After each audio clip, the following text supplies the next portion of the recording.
अभी तक हम लोगों ने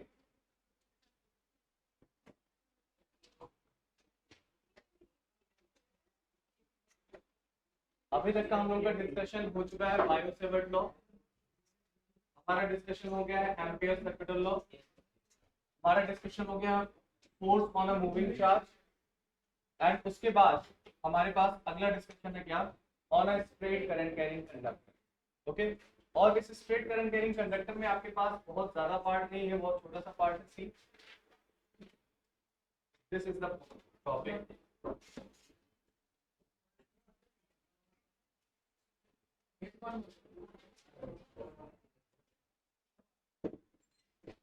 this is the topic that we have to discuss now.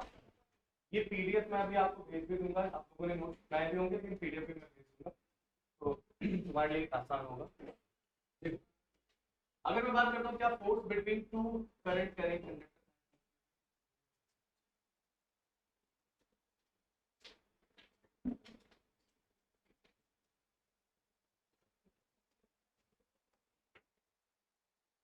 C on a straight current carrying conductor, अगर हमें मैग्नेटिक फील्ड के बारे में मैग्नेटिक फोर्स के बारे में बात करना है तो आपके पास पता है क्या, F is equals to I L cross B, या फिर F is equals to I B L sine theta. इस फॉर्मूले को हम डिस्कस करेंगे। इसी फॉर्मूले का इस्तेमाल करेंगे किसमें, जब हमारे पास दो करंट कैरिंग कंडक्टर पैरेलल हो एक दूसरे के, है ना, दोनों करंट कैरिंग कंडक्टर एक दूसरे के पैरेलल हैं, तो वहां पर फोर्स पर यूनिट लेंथ की बात आ जाती है। This is what F is equals to mu naught upon 4 pi to I1 I2 upon R. R is the distance between these two conductors. Okay? जब दोनों कंडक्टर में करंट सेम डायरेक्शन में flow करेगा, दे will attract each other. जब current direction opposite होगा, they will repel each other. ठीक है, अब यहाँ पर एक फंडा तो हमारा ये हो जाएगा क्या, कि अगर हमारे पास दो करंट कैरिंग कंडक्टर दोनों पैरेलल हैं, so either they will attract और repel each other according to the formula. Formula आपको समझ में आ गया। इसी का इस्तेमाल हमें दूसरे पार्ट में करना होगा क्या, कि suppose we have a loop, है ना, करंट कैरिंग लूप अगर हमारे पास है, तो उस करंट कैरिंग लूप में क्या होगा, फोर्स तो लगेगा ही लगेगा, लेकिन वहां पर हमारे पास एक टॉर्क का कंडीशन आ जाएगा कि भाई उस पर टॉर्क भी लगेगा। How will we calculate the torque, अभी हम लोग देखेंगे, बस टॉर्क की वैल्यू समझ लो क्या हो जाएगा, mb sin theta. It is similar to the pe sin theta. pe मतलब क्या, इलेक्ट्रोस्टैट में जो आपके पास इलेक्ट्रिक डाइपोल पर टॉर्क लगता था, क्योंकि यहाँ पर एक लूप है, और मैंने अभी भी बताया कि लूप भी क्या होता है, डाइपोल है, जिसकी वैल्यू क्या होती है nia। तो एम बी साइन थीटा के जगह पर क्या लिख सकते हो बेटा, nia b साइन थीटा। ठीक है, so that will be what, the torque acting on a loop. चूंकि टॉर्क हमें समझ में आ गया, अब हमें ये पता करना है कि भाई टॉर्क अगर लग रहा है किसी भी कंडक्टर पर, तो इसका हम लोग डेली लाइफ में कहाँ यूज करते हैं। तो बेसिकली हमारे पास एक क्या हो गया, इलेक्ट्रिक मोटर, है ना, कोई भी मोटर होगा तो उसको रोटेट कराने के लिए रिस्पॉन्सिबल कौन है, इलेक्ट्रिक करंट। लेकिन इलेक्ट्रिक करंट कैसे रोटेट कराता है, उसका फंडा आपको यहाँ से क्लियर होगा, बात नंबर 1, जो कि हमारे कोर्स में नहीं है। फिर उसके बाद इसका दूसरा जो एप्लीकेशन आ जाता है जो हमारे कोर्स में है, that is what, moving coil galvanometer. That is moving coil galvanometer. We will discuss about the moving coil galvanometer. What is the construction of the moving coil galvanometer that we have to discuss. Second, the torque which is experienced by this coil inside a cylindrical magnetic field. What is the meaning of cylindrical? या फिर इसको हम radial magnetic field कहते हैं. The magnetic field has always a direction which is perpendicular to the area vector or in the direction of area vector, perpendicular to the surface area. तो यहाँ पर sin theta की value क्या हो जाएगी, sin 90, that will become 1। तो इसलिए ये मैक्सिमम टॉर्क हमेशा लग रहा होता है। क्योंकि ये मैक्सिमम टॉर्क लगेगा, और यहाँ पर देखो एक स्पाइरल स्प्रिंग है जिसका रिस्टोरिंग टॉर्क, ये दोनों एक दूसरे के बराबर करेंगे, बराबर करने के बाद आपके पास अल्फा आ जाएगा जो कि एंगल रोटेशन होगा, बताऊंगा उसे कैसे करेंगे। ठीक, नाउ गैल्वेनोमीटर का कंस्ट्रक्शन हमें समझ में आ गया, उसकी वर्किंग समझ में आ गई, तो दो बातें समझनी होंगी जिसे हम कहते हैं sensitivity, the current sensitivity as well as voltage sensitivity, that we will discuss. And then after हमारे पास यहां पर देखो लिखा हुआ फैक्टर अफेक्टिंग, क्या factor affecting, the sensitivity. Sensitivity का फैक्टर अफेक्टिंग क्या होगा, तो वहां पर n b a k, ये चार वैल्यूज है। n का मतलब number of turns in the coil, b is the magnetic field, a is the area and k is the torsional constant of the spring। ये चार फैक्टर्स की sensitivity को decide करते हैं। उसी तरीके से अब आपसे कोई पूछे क्या, how will you increase the sensitivity, How can you increase the sensitivity? You can increase the sensitivity by increasing the number of turns, by increasing the magnetic field, जो यहाँ पर permanent magnetic field आप लगा रहे हो, by increasing the area of the coil and by decreasing the torsional constant.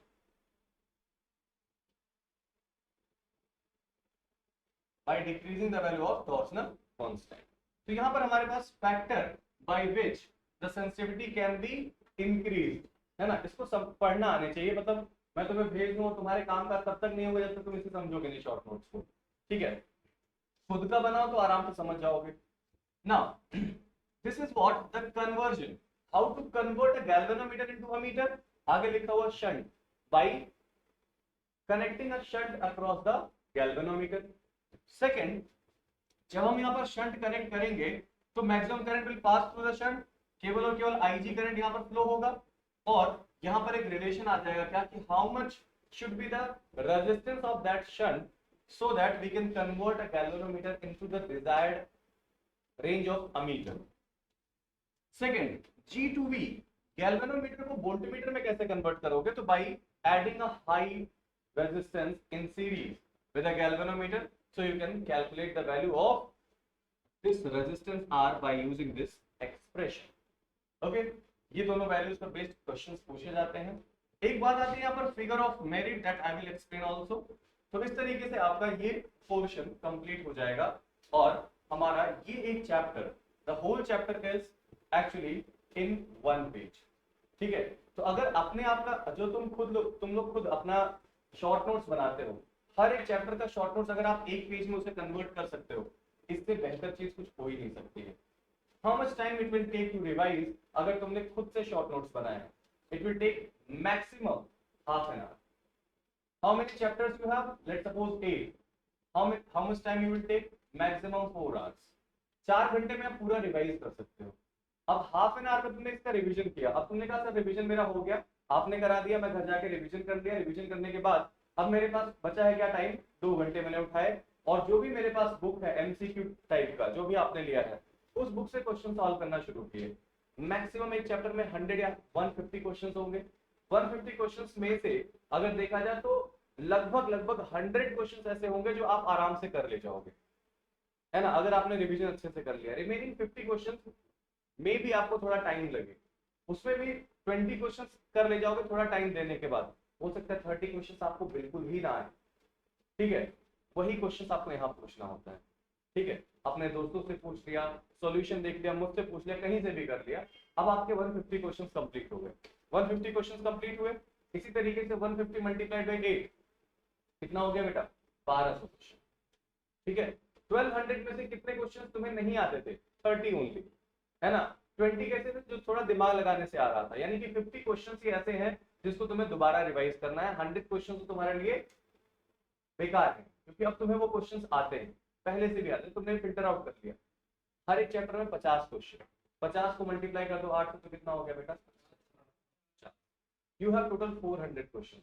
When you will make one revision, एक बार revision करोगे एक बार टेस्ट देने से पहले, और 400 क्वेश्चन लगाने में मैं मान के चलता हूँ बहुत ज्यादा नहीं, रिवीजन के टाइम पे अगर लगाओगे तो आपको लगेगा लगभग 6 से डिवाइड कर दो उसको 400 को, तो कितना हो जाएगा?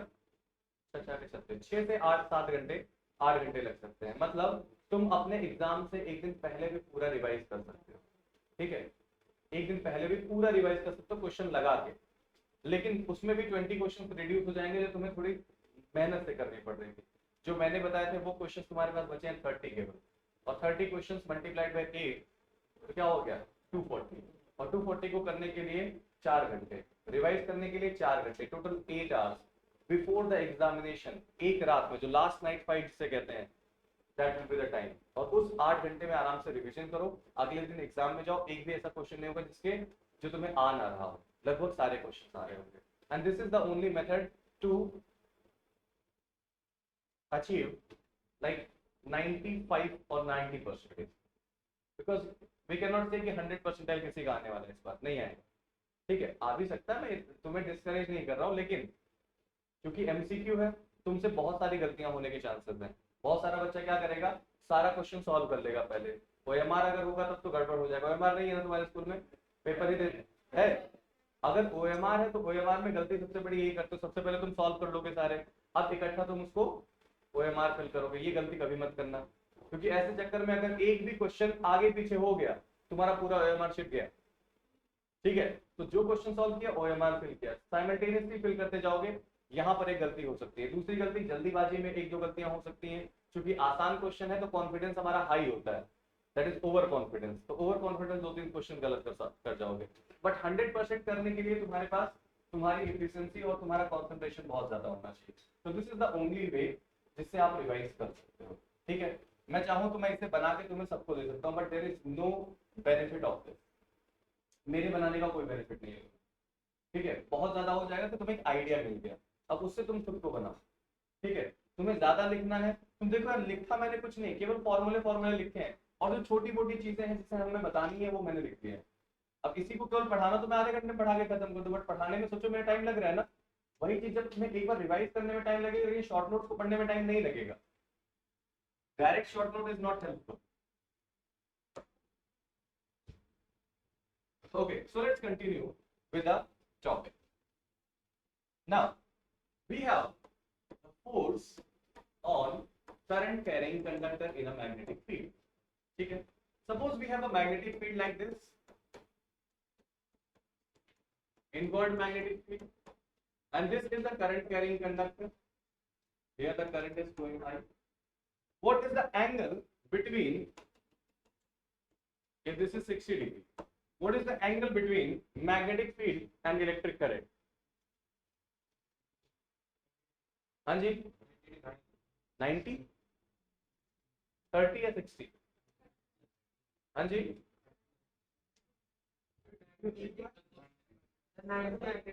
what is the direction of magnetic field here? Inward. What is the direction of current? In the plane? Inward or in the plane? What is the angle? 90 degree. Don't be confused, है ना? कभी कभी आपको परेशान कर सकता है, परेशान होने की जरूरत नहीं है।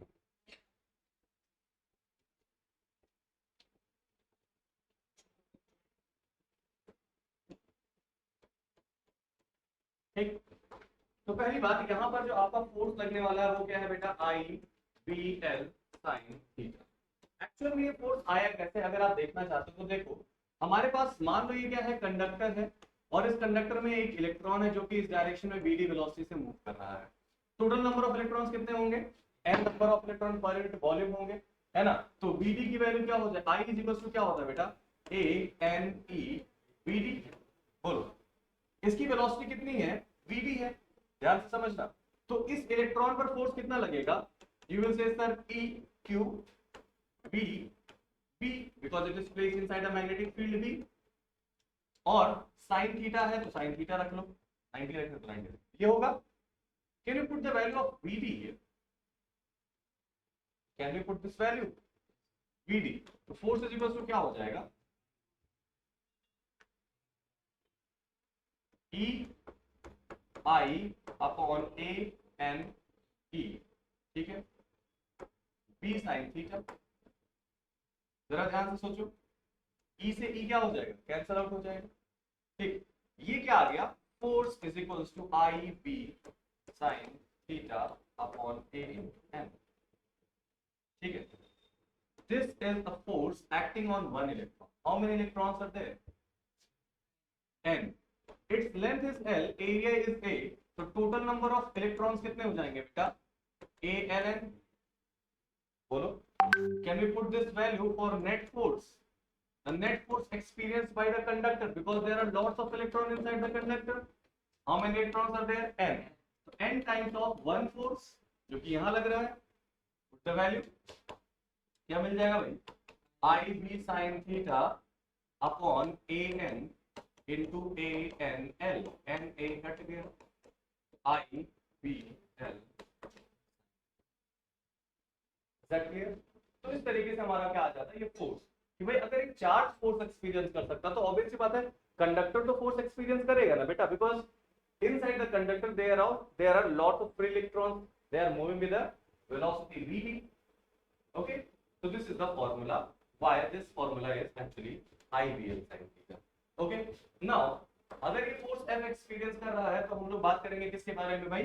If we have two parallel current carrying conductors, let's suppose these are the two conductors parallel to each other and they have current I1 and I2. Let's suppose this is current I1, this is current I2.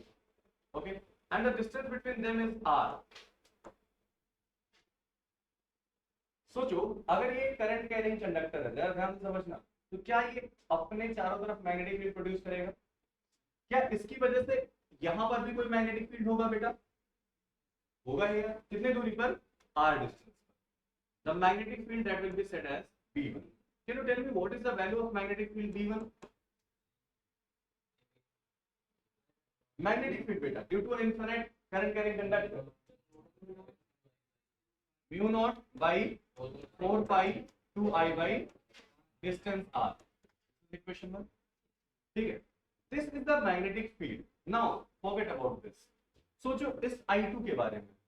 This is the current carrying conductor which is placed inside a magnetic field. Will it experience a force or not? Will experience. What is the direction of magnetic field? Inward. The direction of current? Upward. The direction of force? Leftward. This is called force at 2 due to 1, we can say. What must be the value of force at 2 due to 1? That is I1, I2, B1, L sin. ठीक है, क्योंकि sin theta 90 degree है और यहां पर हम इसको क्या बोल सकते हैं? I2 into mu naught upon 4 पाई सी 2I1 अपॉन R, क्योंकि I1 की वजह से निकाल रहे थे मैंने I1 और sin 90 की वैल्यू 1 हो गई और इनटू मैंने क्या कर दिया?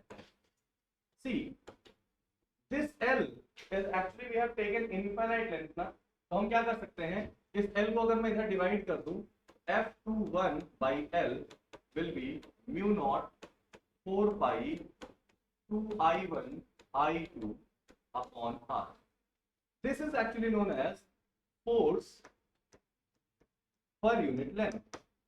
Okay. This is one formula. This is the force experienced by the second wire.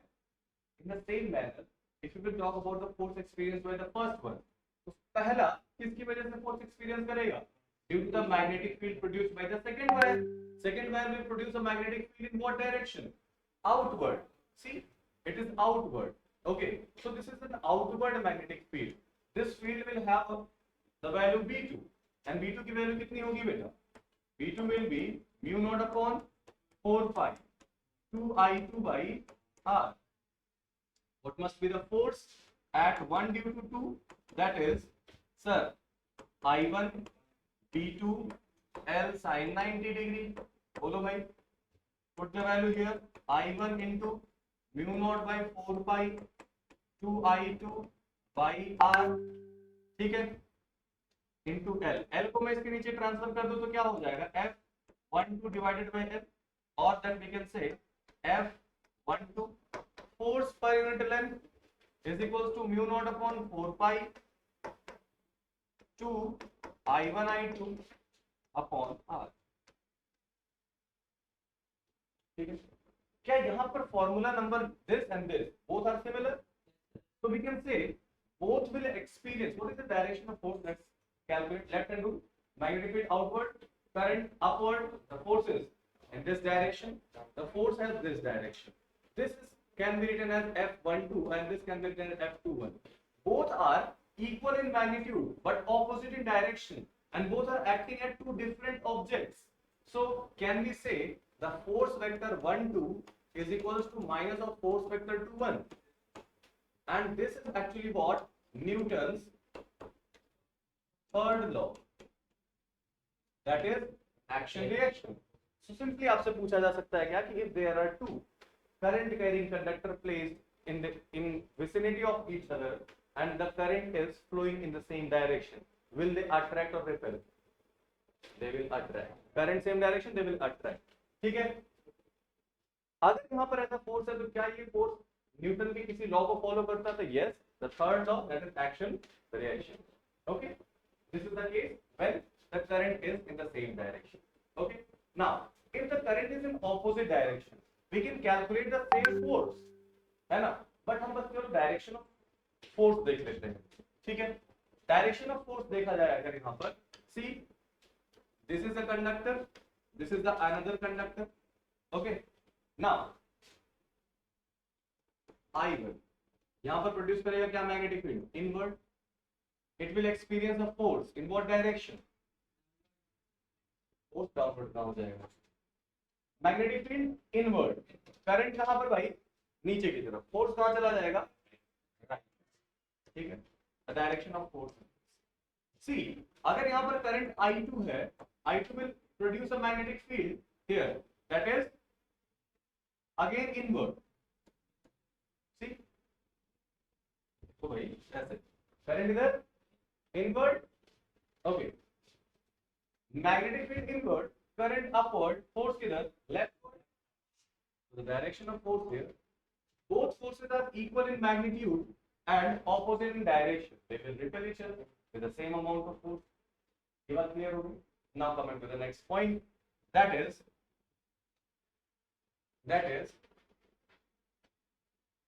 magnetic force on a loop और rectangular, ठीक है। यहीं पर हम लोग किसकी बात करेंगे बेटा, टॉर्क की बात करेंगे। देखो suppose we have a magnetic field, बहुत ध्यान से समझना बेटा, the direction of magnetic field is actually this, okay, and there is a coil which is placed inside the magnetic field that is like this, its name we can say sir this is A B C D, it has a length L and cross sectional area width B, ठीक है। Its total area will be L into B. Okay. It is placed inside a magnetic field, and magnetic field has this direction, this particular direction. Okay. Now, when a current is flowing through this conductor, जरा मुझे बताओगे magnetic field का direction किधर है, current का direction किधर, ऊपर, force किधर, हाँ बेटा inward. The force acting on this is inward, F. Okay. Again. Magnetic field in this direction, current in downward direction, force out, force is out. Okay. This is called the axis of rotation that you can take. ठीक है, जरा इसके बारे में बात करो। Direction of magnetic field is this, direction of current is this. What is the angle between them? What is the amount of force? In the same manner, both are in opposite direction. Angle 180 force 0. Here, so only two arms will experience the amount of force. Okay, in both the arms, the magnetic field as well as current both are perpendicular to each other all the time. देखो current कहाँ जा रहा है भाई, ऊपर, magnetic field इधर जा रहा है, हमेशा चाहिए कैसे भी रोटेट कर जाए in all the cases. So what is the amount of force they are experiencing right now? Sir, IBL sin 90 degree. Okay, F is equals to IBL. This is the amount of force. Okay, if you want to take a top view, ठीक है, तो आपको क्या दिखेगा बेटा, they are initially at this position. ये कौन सा आर्म है, अगर यहाँ पर देखो ये वाला, तो इसमें मैं क्या लिख सकता हूँ बेटा, AB, this is the arm AB, और ये कौन सा आर्म है, CD।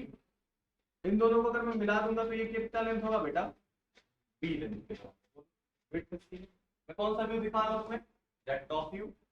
Okay, this arm AB is experiencing an inward force, so this inward force I am representing in this direction, so this force will be into this direction. अगर ये दोनों force एक दूसरे के ऑपोजिट डायरेक्शन में हैं, तो they are equal, they are opposite, they are acting at two different points, तो दे कंबाइनली कॉल्ड कपल। ठीक है, ये दोनों क्या बन जाएगा भाई, कपल। ठीक है, तो आपके पास एक फोर्स F है, दूसरा फोर्स F है, इन दोनों के बीच की दूरी कितनी है, B है, दोनों को मल्टीप्लाई कर देते हैं, हमारे पास क्या आ जाएगा, amount of torque. But this is the natural condition. मैं ये कहता हूं क्या कि कोई जनरल कंडीशन नहीं लाया जाए, स्पेशल कंडीशन है, कोई जनरल कंडीशन। इसकी वजह से क्या करेगा, ये रोटेट करेगा, and after some rotation This AB will shift at this point and this AB will shift at this point, but amount of force is not going to be zero. It is always constant. ठीक है, लेकिन यहां पर जब इसकी shifting होगी बेटा, जरा ध्यान से देखना, तो what is the perpendicular distance in between them? This. यहाँ पर ध्यान से देख, what is the direction of magnetic field at this point? So this is the direction of magnetic field. What is the direction of area vector? You will say this is the direction of area vector. What is the angle in between them? This. Hence this angle will also be equal to theta. ठीक है, समझ पा रहे हो? ये क्या है? Area vector which is perpendicular to this, मतलब ये जो है इसके परपेंडिकुलर बाहर की तरफ है अंदर की तरफ। ठीक है, तो अगर हमारे पास मैग्नेटिक फील्ड का डायरेक्शन ये है, ठीक, ये एंगल हमने क्या मान लिया? थीटा। कितने से रोटेट हुआ है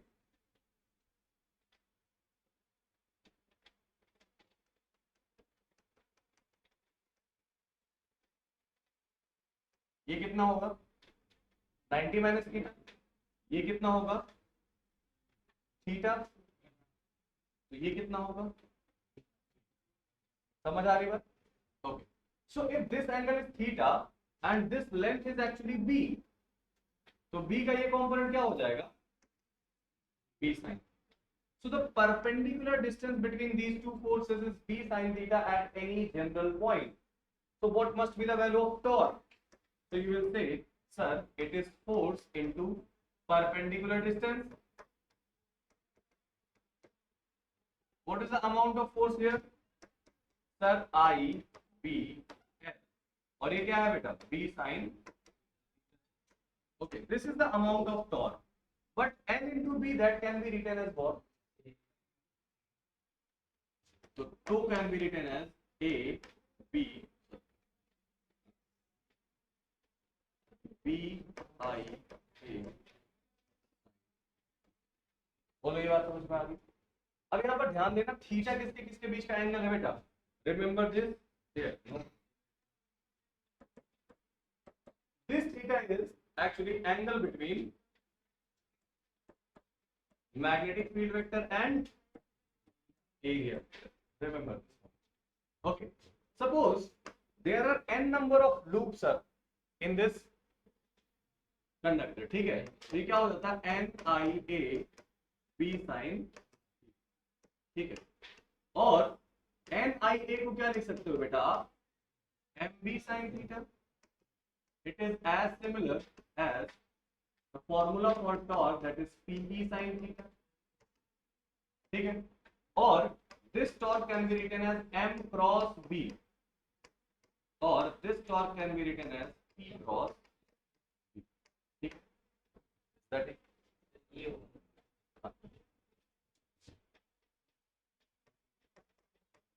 ठीक है भाई, ये बात समझ में आ गई? तो ये हमारे पास बेसिकली। अब तुम कहोगे सर M क्रॉस B आपने कर दिया, इसका मतलब जो डायरेक्शन होगा एरिया वेक्टर का, कुछ वही डायरेक्शन हमारा किसका होगा? डाइपोल मोमेंट का। Yes, we will take the direction of dipole moment in the direction of area vector. तो ये हमारे पास क्या आ गया? टॉर्क।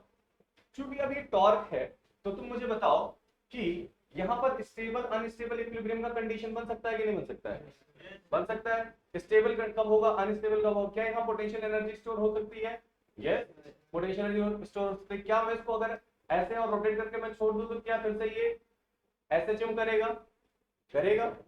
बोलो भाई, ये सारी सिचुएशन यहाँ पर फिर से फॉलो होंगी। ठीक है, तो मैं इन सिचुएशंस को डिस्कस करूं ना करूं? ऐसे बहुत ज्यादा क्वेश्चन नहीं पूछे जाते हैं, कर लेते हैं थोड़ा सा। ठीक है, this is the amount of torque,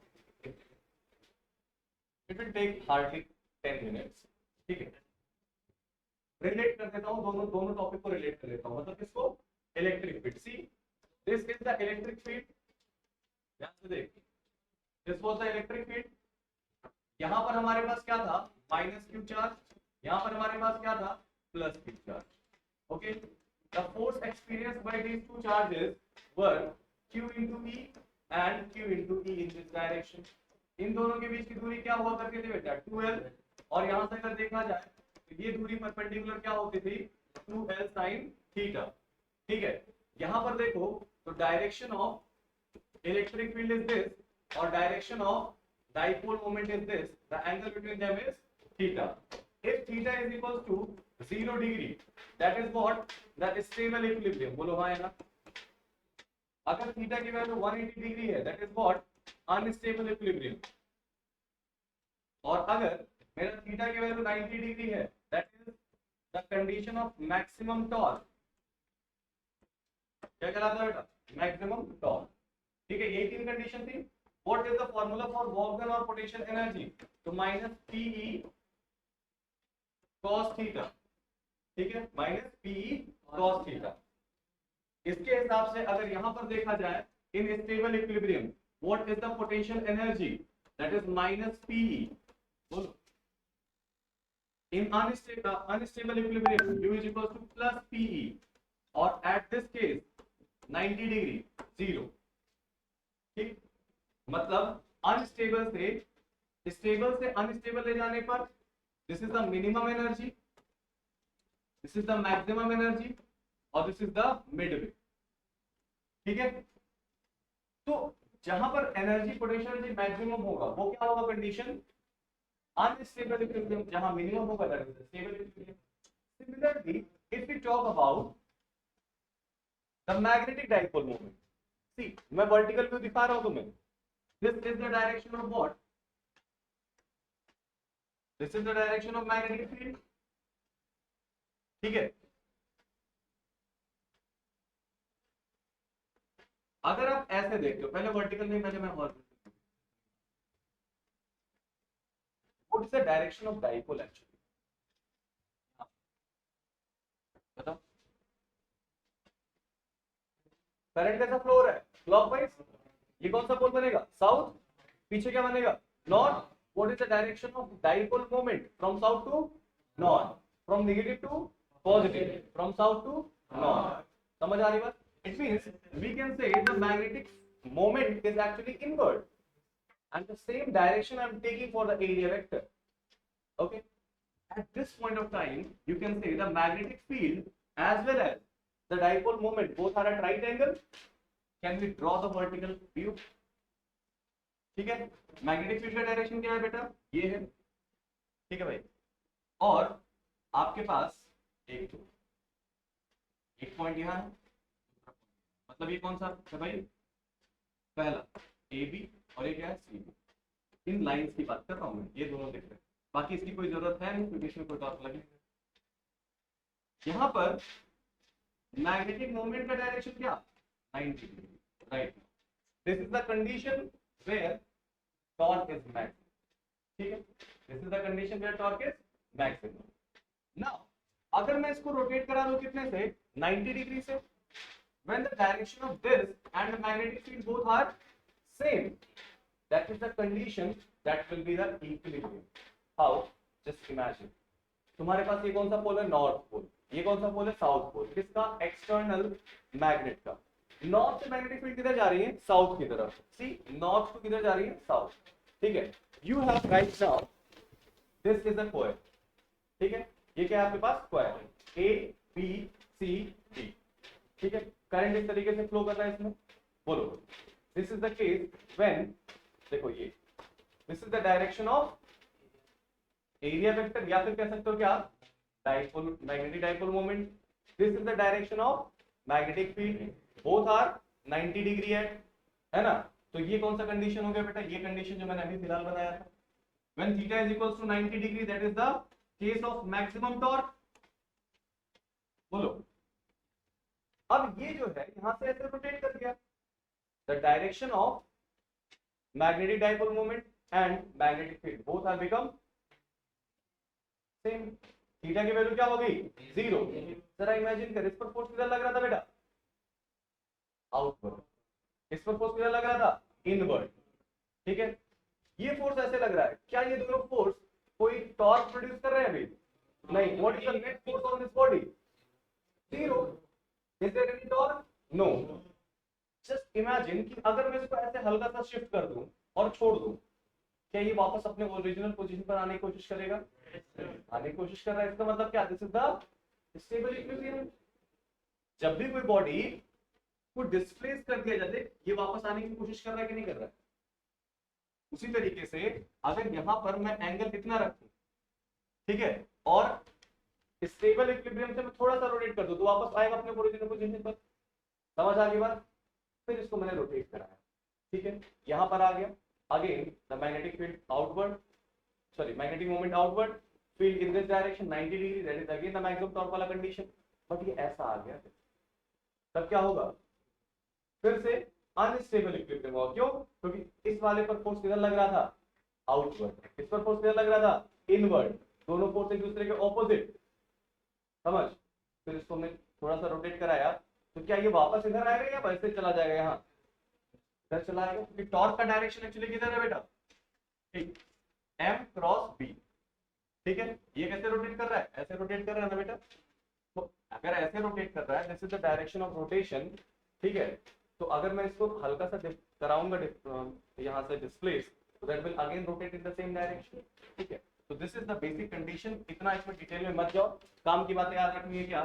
theta 90, torque maximum, theta 0, stable equilibrium. In case of stable equilibrium torque की वैल्यू क्या हो जाएगी? 0। Theta is equal to 180 degree, torque 0, net force 0, net force, ठीक है। What is the potential energy? Again, the potential energy in stable equilibrium, that is minus mb, in unstable plus mb. In the case of maximum torque, these things that you have to remember. Directly तुमसे MCQ में पूछा जाएगा और आप relate अगर करके पढ़ोगे, that is very very easy. But अगर आप रिलेट नहीं कर पाते हो बेटा, तो that will be a difficult task.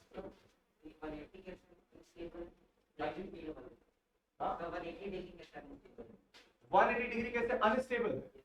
सी 180 का मतलब क्या हुआ बेटा? देख, this is the direction of electric field. यहां पर आपने क्या रख दिया? प्लस क्यू, यहां पर रख दिया क्या? Minus Q. ठीक है, direction of dipole moment is what? From negative to positive. Direction of magnetic field is in this direction, they are 180 degree.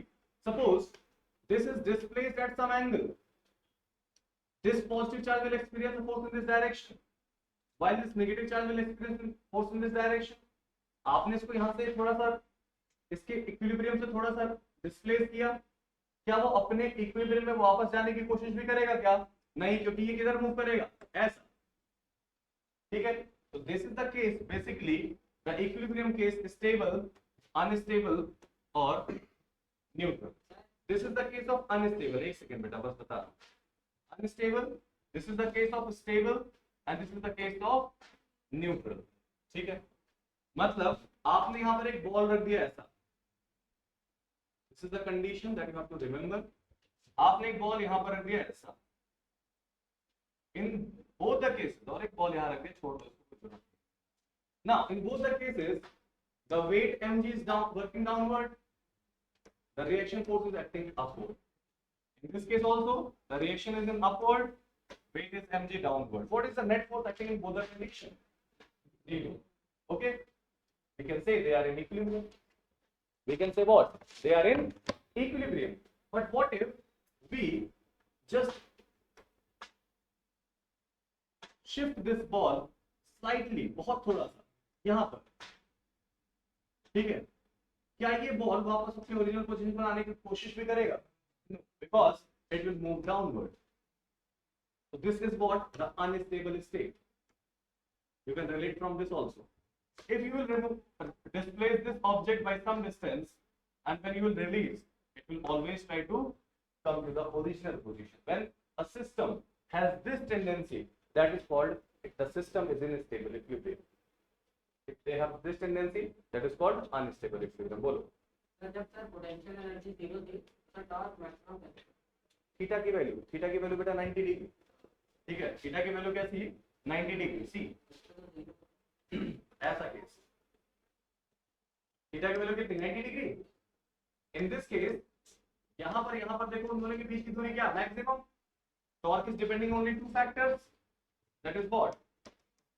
Force into perpendicular distance. The perpendicular distance will become maximum. The torque will become maximum. Okay, done. It was relatable. अब देखो इसके बाद कहानी को थोड़ा सा और आगे।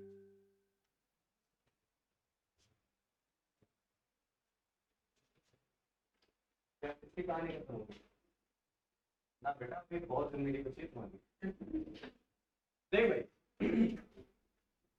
अब हम किसके बारे में बात करने वाले हैं? Moving coil galvanometer. When we talk about moving coil galvanometer, this is actually the application of torque, है ना? This is completely based when a current carrying conductor or current carrying loop, basically we can say, is placed inside a magnetic field. It experiences a torque, है ना? And this property of experiencing torque will be utilized to measure the current and voltage with the help of galvanometer.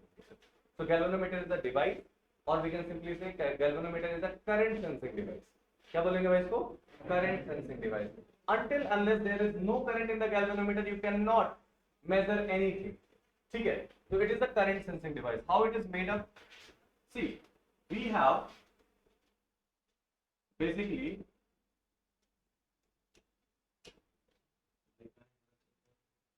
this is the north pole and this is the south. ठीक है? ये ऐसा कैसा circular मैंने बनाया? इससे कहा जाता है क्या कि ये जो परमानेंट मैग्नेट्स हैं, they are actually producing a radial magnetic field. What is the meaning of radial magnetic field? See, अगर तुम यहां से देखोगे, this is a coil, this is a coil, okay, and this coil has a shaft. See, जरा ध्यान से देख लो इसको, कहानी को समझना है. This shaft और ये जो coil है, ये coil किसके ऊपर बाउंडेड है? It is bounded over a metallic core. This is what, जो ग्रीन कलर से मैं बना रहा हूँ, you can say this is what, a metallic core. ठीक है? Why it is taken? मैं बताऊंगा.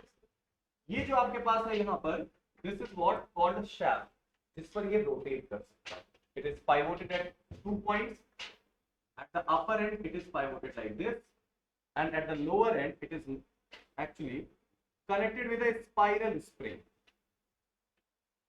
and this is fixed at this point. Okay, this is the structure basically, है ना? ये हमारे पास इसका स्ट्रक्चर होता है. इसके साथ साथ और क्या कनेक्टेड होता है? कहाँ पर तुम्हारा ध्यान है?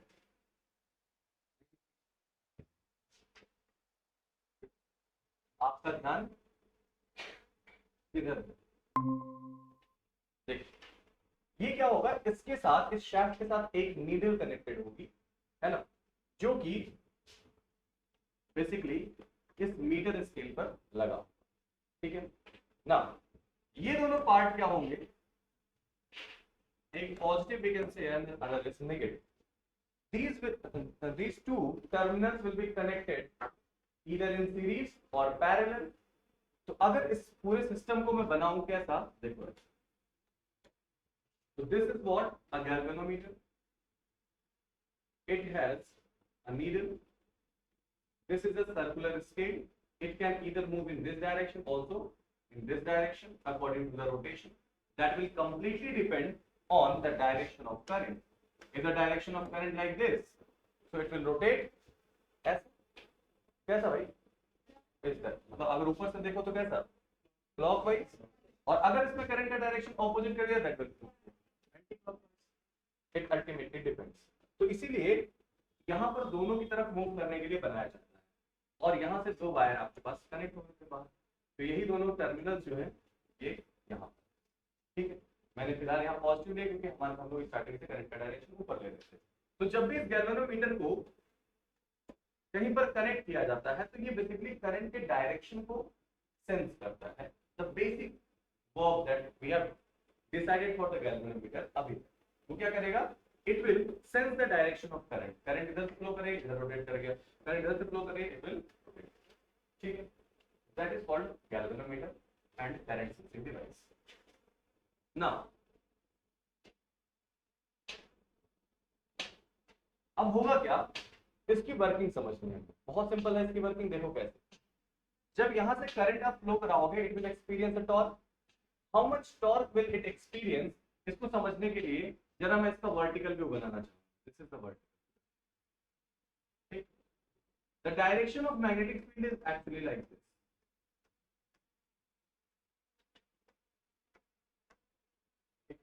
मतलब along the radius. पहले ये समझो. अब मान लो तुम्हारे पास यहां पर क्या है, ये वाला point. This is what, A B C B, vertical view, B वाली लाइन. तो इसका जो मैग्नेटिक एरिया वेक्टर होगा, या फिर आप कह सकते हो क्या, द डाइपोल मोमेंट होगा, that will always be in the radius, in the direction of radius. बोलो, अगर ये रेडियस के डायरेक्शन में ही हमेशा होगा, कौन, आपका मैग्नेटिक मोमेंट वेक्टर. ठीक है, देख यहाँ पर ये परपेंडिकुलर अगर है तो ये हमेशा चाहे किसी भी डायरेक्शन में रोटेट करे, इट विल हैव कैसा, इन the direction of radius, while the magnetic field is also in the direction of radius. ठीक है, जब magnetic field both are in the direction of radius, we can simply say the angle between them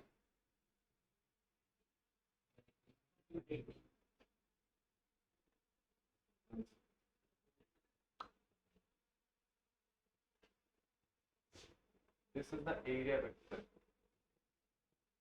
perpendicular होना चाहिए यार ये हमेशा.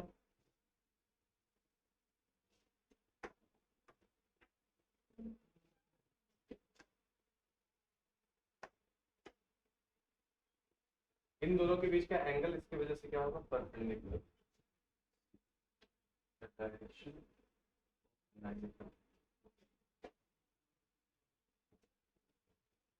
हाँ बेटा, एक चीज रुक जाओ. यहाँ पर इसका वर्टिकल व्यू से तुम्हें कंफ्यूजन हो जाएगा, बस इतना चीज याद रखना. देख, इसका जो एरिया वेक्टर होगा वो at each point of time, अगर यहाँ पर ये रेडियल डायरेक्शन में है तो ये they will be at right angle. या फिर अगर यहाँ समझ नहीं पा रहा तो एक चीज याद रखने की जरूरत है, क्या, कि this radial shape of magnetic field is actually made to keep the area vector and magnetic field at right angle. ठीक है, थीटा क्या रखना पड़ेगा हमेशा भाई, at right angle. Remember this fact only. ठीक है, अभी उसमें बहुत ज्यादा कंफ्यूजन. तो आपके पास m और b के बीच का एंगल कितना हो गया, 90 degree. Hence, the torque experienced by this coil will be N I A B sin 90 degree. Okay, so this torque will be maximum, that is NIA. This is the torque experienced by, remember, this coil in galvanometer. ठीक है, हमने यहाँ पर theta का system छोड़ा ही नहीं. कैसे करके, रेडियल डायरेक्शन में मैग्नेटिक फील्ड को बनाकर, ताकि इस पर जो टॉर्क लगे वो हमेशा क्या लगे बेटा, मैक्सिमम लगे. बात नंबर 1. ना, जब ये टॉर्क लगेगा तो ये क्या करेगा भाई, यहाँ से रोटेट करेगा कुछ एंगल इधर या फिर इधर. जब ये रोटेट करेगा तो उसके रोटेशन के साथ ये जो स्प्रिंग है, that spring will either compress और स्ट्रेच. क्योंकि यहाँ पर ये सर्कुलर स्प्रिंग है, तो सोचो अगर ऐसे रोटेट कर जाए तो क्या हो जाएगा, ये इस तरीके से हो जाएगा, टाइट हो जाएगा. और अगर उसके ऑपोजिट रोटेट कर जाए तो लूज हो जाएगा. ये दो कंडीशन बनेंगे. And in both the condition we can say, suppose there is the angle of deflection by alpha. कितना रोटेट हो रहा है भाई, अल्फा एंगल से डिफ्लेक्ट हो रहा है. अगर ये अल्फा एंगल से ये डिफ्लेक्ट होगा तो हम कह सकते हैं क्या, कि इसमें स्प्रिंग में जो डिफ्लेक्शन है या फिर कॉम्प्रेशन है वो कितने का हो रहा है, थीटा एंगल से. Just relate with this. This is a linear spring. In simple terms, when we compress the spring by a length x, what is the restoring force experienced by us? Kx. And similarly, if this spring is tightened by some angle theta और alpha, कितने से divide कर दिया जाए भाई, alpha से या theta से, तो इट विल एक्सपीरियंस और we will experience k into alpha, that is called restoring torque in case of rotation. समझ पा रहे हो मेरी बात? Here this k is actually known as spring constant, ठीक है? This is also the spring constant, but it has a different name, that is called torsional constant, ठीक है बेटा? That is called torsional constant. Now this is the external torque. External means what? Due to this current, and this is the torque due to the spring. So torque restoring, we can say this restoring torque will have a value k into alpha in magnitude. बोलो ठीक? तो यहाँ पर ये जो deflection है, हम कहते हैं ना यहाँ पर कि जब तुमने कॉम्प्रेस किया तो एक्सटर्नल फोर्स लगाया, and that external force must be equal to kx. That restoring torque and external torque must be equal. तो इन दोनों को अगर मैं बता दूं इक्वल तो क्या कह सकते हो, k into alpha is equal to NIA. So alpha, that is the deflection angle, is equal to NIA upon k into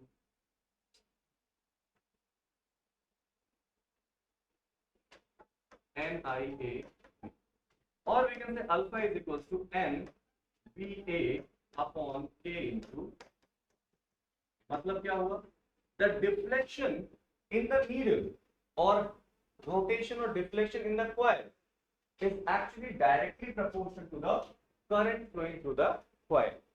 Okay, this value यहाँ पर जो आ रहा है इसे कहते हैं फिगर ऑफ मेरिट, ठीक है? that is the value of G जो written था वहां पे, ठीक है? this is what alpha is directly proportional to I, मतलब जितना ज्यादा करंट फ्लो कराओगे उसी प्रोपोर्शन में अल्फा में डिफ्लेक्शन, ठीक है? if there is zero current, no deflection, some current, some deflection, maximum current, maximum deflection. When the current is maximum, that is actually what, IG, क्या कहलाता है, IG, ठीक है? उसके करस्पॉन्डिंग जो डिफ्लेक्शन होगा that is known as full scale deflection, that is called full scale deflection. This is the basic concept कि कैसे ये रोटेट होता है, ठीक है? अब ये रोटेट हो गया अल्फा, ठीक है? तुमने कहा सर स्प्रिंग क्यों लगाया आपने कॉन्सेप्ट बता दिया, स्प्रिंग लगाया क्यों? तो बेसिकली ये स्प्रिंग का काम क्या है, यहाँ पर डिफ्लेक्ट हो गया, वापस कौन लेकर आएगा भाई, that restoring torque, and that restoring torque will bring the needle at its own position. Then again you have a problem. What is the problem? Sir, अगर ये यहाँ पर आएगा, सोचो ये यहाँ नीडल था, डिफ्लेक्ट हुआ, वापस लेकर आए, क्या यहाँ रुक जाएगा क्या? सोचो एक स्प्रिंग के साथ ये कनेक्टेड है, इसको तुमने कॉम्प्रेस करके छोड़ दिया, ये क्या करेगा, SHM. See, this needle will also do the SHM. How will you control this? है ना? To control this SHM, निशान, ये जो आपने यहाँ पर कोर मटेरियल यूज किया है, that material will produce a damping effect by producing a small amount of eddy current. ठीक है? क्या करता है बेटा, इसको डैम्प करता है. द इंडक्शन, जब हम इंडक्शन पढ़ेंगे ना, उसी इंडक्शन में क्या आएगा, सी इस एरिया से जो फ्लक्स पास हो रहा है वो फ्लक्स चेंज होगा बेटा, बोले यार. अब फ्लक्स चेंज होगा तो करंट इंड्यूस होगा कि नहीं होगा, and that current will always oppose the motion जिसकी वजह से इंड्यूस हो रहा है. तो ये क्या करेगा, उस डैम्पिंग को, इसको यहां से जब वापस जाएगा और जब ये एसएचएम करने की कोशिश करेगा, उसे क्या करेगा, डैम्प करेगा. डैम्पिंग का मतलब क्या हुआ जरा समझना है यहाँ पर. See if there is an SHM like this, okay, so you will have a damping like this. If you are producing a high damping, so that damping you will feel like this. More high damping you will feel like this. More high damping you will feel like this. Okay, means जितना अच्छा damping effect होगा उसमें ये जो needle यहाँ पर था, इस पर यहाँ से इधर गया अल्फा, फिर वापस आया, वापस आने के बाद इधर जो जा रहा था ये इधर ना जाकर बहुत हल्का सा ऐसे करके रुक जाए. अदरवाइज क्या होता, ऐसे जाता फिर ऐसे आराम आराम से ऐसे जाके रुकता. अभी क्या हो गया, यहाँ पर अल्फा गया, जैसे यहाँ पहुंचा damping start acting. Due to the damping, it will stop in a very small period of time. There is the use of each and every part which is used in this. पहला, radial magnetic field की वजह क्या होती है, ताकि current flow होने पर maximum torque लगे हर एक कंडीशन में. दूसरा, स्प्रिंग का क्या काम होता है, to restore the position. Third, यहाँ पर कोर का क्या काम होता है, to produce the higher magnetic field as well as to produce the damping effect. Both the things. Is that clear? Everything? Okay. Now this is what alpha. Remember this formula. This is going to be very important for the next 2 slides. देखो, हमने क्या दिया भाई, देख alpha जो कि क्या आ गया, NBA upon K into I. यहां से अगर ध्यान से देखा जाए तो alpha is directly proportional to I. So we can say alpha 1 by alpha 2 is equal to I1 by I2. One relation is this. That is also important first of all. The second thing is, here we are getting a linear relation. Linear relation. What is the meaning of linear relation? We are getting a linear relation means यहाँ पर alpha और I में जो relation है वो एक straight line relation. ठीक है, आपसे कभी पूछ ले what is the relation between alpha and I? Sir, it is a straight line. What its slope representing? So you will say, sir, G. That is figure of merit. Okay, the value of G is how much? NBA upon K. It has a great figure of merit if N is greater, if B is greater, if A is greater, if K is smaller. Okay, एक और चीज, दो बातें, एक बात तो ये और दूसरा बात ये. इंपॉर्टेंट बेटा यही होता है, किसी भी टॉपिक को पढ़ रहे हो उसका conclusion is the most important thing, क्योंकि सारे ये क्वेश्चंस ही हैं. हाँ बेटा,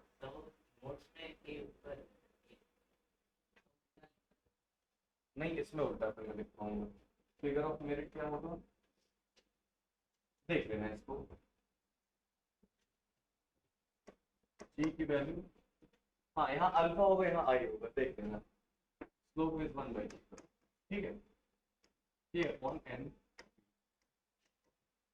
रिमेंबर द नेम ओनली. ठीक है, ये दो बातें क्लियर.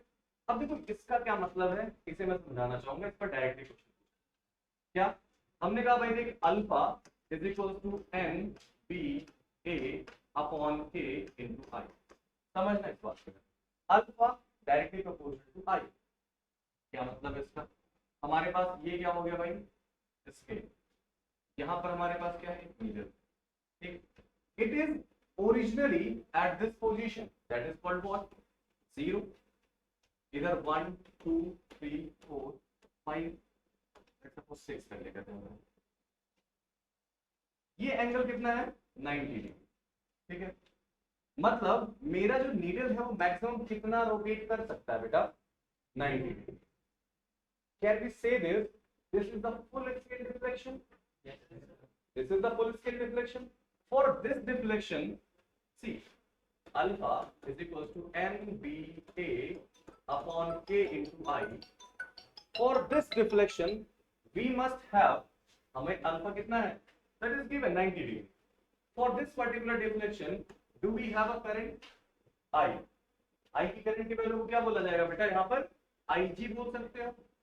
ठीक है, this IG is called the current for full scale deflection.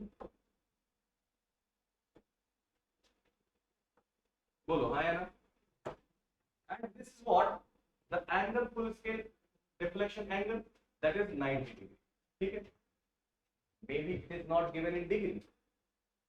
How it can be given, 1 2 3 4 5 6 दे दिए. और मैंने क्या बोल दिया, एम्पियर में. And they all are divided into 10 equal parts.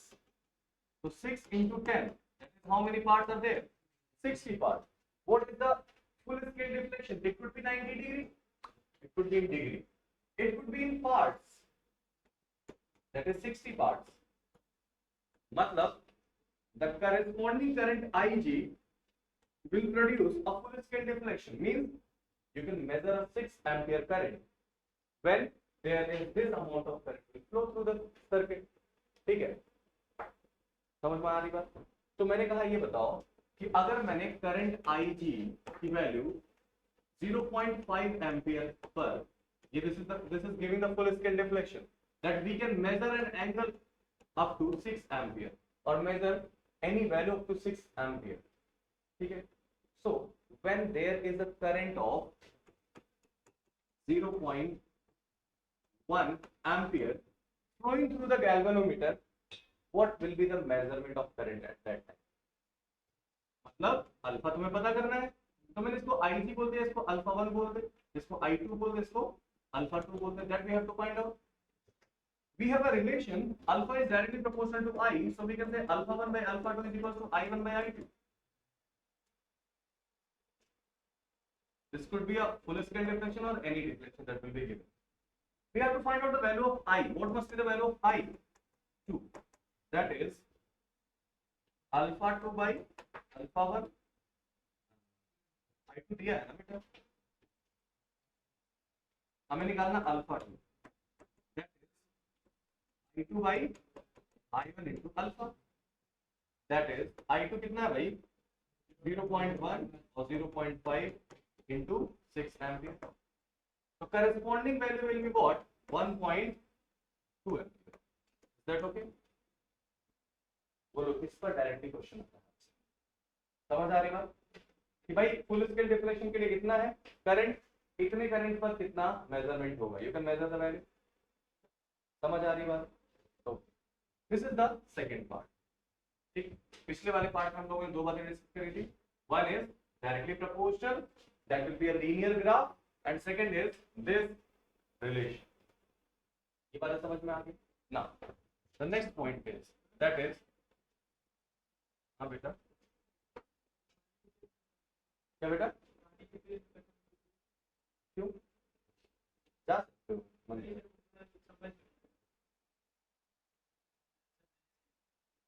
Next चीज कहाँ पढ़ा रहा हूँ, वही चीज तो पढ़ा रहा हूँ. ऐसा कितने लोगों के साथ हो रहा है?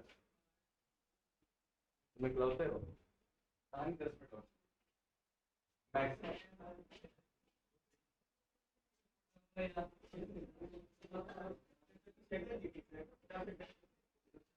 5 मिनट रुक जाओ. समझ में आया पहली बात क्या? What is the concept of galvanometer? Very simple. Torque restoring must be equal to torque applied, that is K into alpha is equals to NBAI. Alpha की वैल्यू क्या हो गई बेटा? NBA upon K into I. This is the value. Alpha मिल गया तुम्हें. बात number 1. दूसरी बात, जब हम बात करते हैं क्या सेंसिटिविटी के, नहीं समझ में आ रहा, बाहर जाके बैठ जाओ या घर चले जाओ, बतियाओ नहीं. Sensitivity, what is the meaning of sensitivity? अब ये मीनिंग समझना. मैंने कहा क्या कि कितने कम अमाउंट ऑफ करंट पर या फिर कितने अमाउंट ऑफ करंट पर कितना डिफ्लेक्शन. सिंपल. जैसे मान लो मैंने कहा मेरे पास दो गैल्वेनोमीटर है, एक पहला है और एक दूसरा है. इस ये 90 डिग्री का डिफ्लेक्शन दे रहा है करस्पॉन्डिंग टू 2 एम्पियर, और ये 90 डिग्री का डिफ्लेक्शन दे रहा है कितने पर? Corresponding to 5 ampere. ठीक है, किसकी सेंसिटिविटी ज्यादा होगी? ठीक है. So the deflection per unit current is known as sensitivity. Deflection per unit current is known as sensitivity. Very simple. So sensitivity basically दो तरीके की हो सकती है. First one is current sensitivity. Current sensitivity that is represented by IS, that is alpha upon I. यहां से अगर देखा जाए तो अल्फा अपॉन I की वैल्यू क्या हो जाएगी? NBA upon K. How can you increase the current sensitivity? By increasing the number of NBA or reducing the value of K. पहला. दूसरा, अगर हम वोल्टेज सेंसिटिविटी की बात करते हैं, वोल्टेज सेंसिटिविटी, तो what is the value of voltage sensitivity? Sir, VS, that is alpha per unit voltage applied. हम कहते हैं यार V is equals to IR होता है. बोलो. तो alpha upon I into R. R is what? The resistance of coil. किसका coil? Galvanometer की coil का resistance, or you can say galvanometer resistance. Alpha upon I can be written as, this is what? IS. So we can say VS is equals to IS upon R. Always remember this, or you can put the value of that is NBA upon K R. दोनों values directly पूछी जाती हैं calculate करने के लिए, ठीक है. The last, how to convert the galvanometer into ammeter and voltmeter. The last topic, it will take 5 minutes more. We'll be done with this. Galvanometer.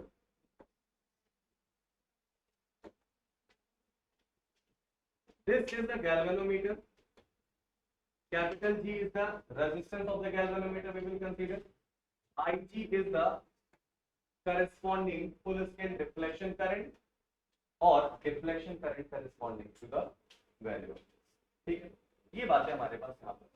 Now we have to convert this galvanometer into ammeter. See, ammeter is the device which is used to measure the value of current and it has a very small resistance. बोलो भाई, ammeter किसमें connect किया जाता है, series या parallel में? Series में. तो सीरीज में कनेक्ट किया जाता है, इसका मतलब ओवरऑल रेजिस्टेंस इसका कम होना चाहिए. सीरीज में अगर कनेक्ट किया जाए रेजिस्टेंस कम है तो ये पोटेंशियल ड्रॉप नहीं करेगा, ठीक है. तो इसके लिए हमें क्या करना पड़ा, ये गैल्वेनोमीटर, इस गैल्वेनोमीटर का अपना रेजिस्टेंस है G, इसमें करंट कितना जाना चाहिए IG. लेकिन चूंकि जब मैं किसी ब्रांच में करंट मेजर करूंगा, उस ब्रांच का करंट 10 एम्पियर भी हो सकता है, 20 एम्पियर भी हो सकता है, और इसकी वैल्यू कुछ आपके पास दी गई होगी, दैट विल बी फिक्स्ड. सो हमको यहाँ पर गैल्वेनोमीटर में कितना करंट भेजना है बेटा, IG. IG से ज्यादा करंट जाएगा तो क्या हो जाएगा गैल्वेनोमीटर, डैमेज हो जाएगा, है ना, क्योंकि वो मैक्सिमम रिफ्लेक्शन के पास कहाँ जाएगा, कह रहा भाई ज्यादा टॉर्क लग रहा है ना, छंद सी आवाज आएगी जगने की. हाँ, तो what we will do, simply हमारे पास यहाँ पर करंट कितना आ रहा है 10 एम्पियर, इसमें करंट कितना जाना है, लेट्स सपोज 1 एम्पियर, ठीक है. बट तुम भेज कितना रहे हो, 10 एम्पियर, खराब हो जाएगा ये. What we have to do, we have to divert this current, and this diversion will be done by adding a small amount of resistance, that is called shunt resistance S. ठीक है. Now when this current will reach, इस current को हम क्या बोल दिए, I is the general amount of current. When this current will reach at this point, it will ask, भाई मुझे कहाँ से पास होना चाहिए, तो इसने कहा यार मेरी तरफ से पास हो, ट्रैफिक कम है, तो ये क्या करेगा, इसमें IG करंट भेज देगा. The remaining current will pass through this, that will become I minus IG. Okay, these are the 2 points. अच्छा, अब इस पूरे सिस्टम को देखो. This whole system is what, ammeter, and in general it will look like this, a very simple. ठीक है, how much current is going to the ammeter, I. उसके अंदर क्या हो रहा है, ये हो रहा है, ammeter के अंदर ये कहानी चल रही है. हमने कहा let's suppose this is point P, this point Q. इधर से जो करंट पास हो रहा है that will drop some potential across shunt resistance, और यहां से जो करंट जा रहा है वो भी कुछ पोटेंशियल ड्रॉप करेगा, and both potential will be same because they are connected parallelly. समझ में आ रही बात, दोनों पॉइंट कॉमन है. इसका मतलब मैं कह सकता हूं क्या, S into I minus IG must be equals to G into IG. बोलो मुझे क्या निकालना है, amount of S. So that will be IG upon I minus IG into. This is how we can calculate the amount of shunt resistance. Shunt resistance की value कितनी होनी चाहिए ताकि कितने करंट के लिए, मतलब इतना करंट मेजर करना है, गैल्वेनोमीटर का रीडिंग दिया गया है, तो वैल्यू आपकी. अच्छा, यहाँ पर resistance of ammeter, that is equivalent resistance of both, किसका, S और G का. That will be SG upon S plus G. S is much less than G. We can neglect S. क्या बचा, G से G कट गया, so we can simply say the resistance of the ammeter is exactly equal to the shunt resistance. Is that clear? Now how will you convert it into voltmeter? This is the galvanometer, है ना. Voltmeter किसमें connect किया जाता है बेटा, series या parallel,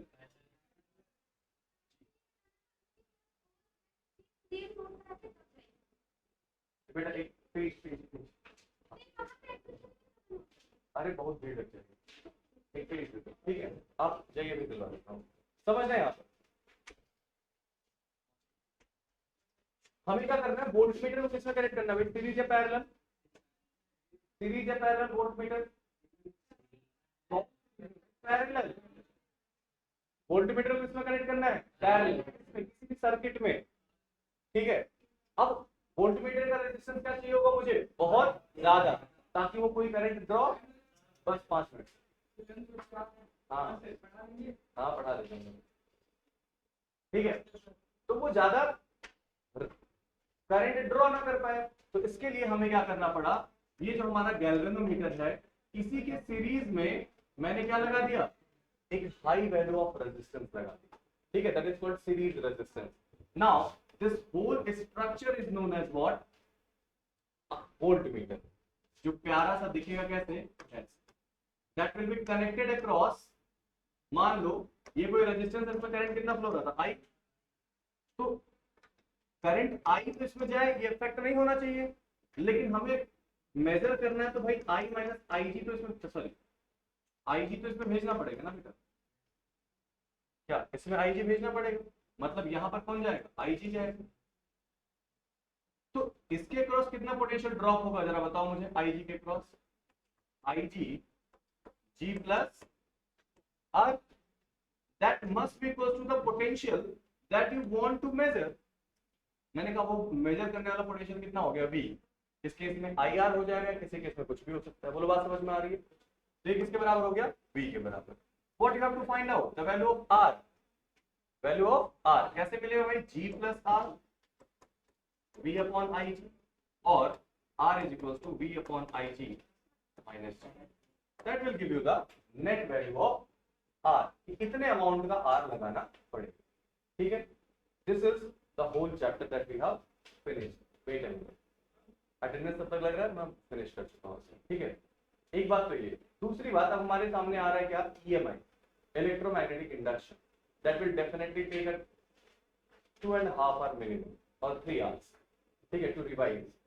So what is your opinion? Would you like to come tomorrow? नहीं।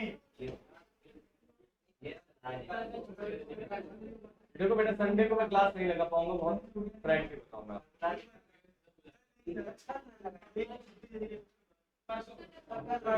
और सैटरडे,